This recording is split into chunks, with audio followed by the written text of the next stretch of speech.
ఆస్తి అతందేమోనని డౌట్గా ఉంది. ఇప్పుడు ఈ గొడవలేమీ నాకు అవసరం లేదు. నా డబ్బు నాకిచ్చి నీ పేపర్లు నువ్వు తీసుకో. చూడండి భానుప్రకాష్ గారు, మీకు ఆ రోజే చెప్పాను, ఆస్తి వాడిది కాదు, నాది. వాడికి ఈ ఆస్తికి ఏ సంబంధం లేదు. మరి ఈ నోటీస్ ఏంటండి? మీ ఇద్దరికి గొడవలుంటే మీ ఇద్దరు చూసుకోవాలి. చూడండి, నాకు నోటీసులు పంపించాడు. నేను వ్యాపారం చేసుకునేవాడిని, కోర్టు చుట్టూ పోలీస్ స్టేషన్ల చుట్టూ తిరిగేవాడిని కాదు.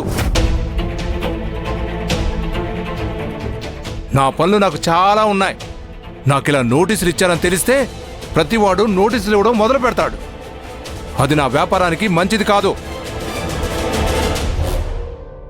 వద్దు సార్ మీతో వ్యాపారం. మీ ఆస్తి నాకొద్దు, నా డబ్బులు మీకొద్దు. నా డబ్బులు నాకు ఇచ్చేయండి. మీ కాగితాలు మీరు తీసుకోండి. మీ డబ్బులు మీకు ఇచ్చాను అంటే వాడి దగ్గర నేను ఓడిపోయినట్టే.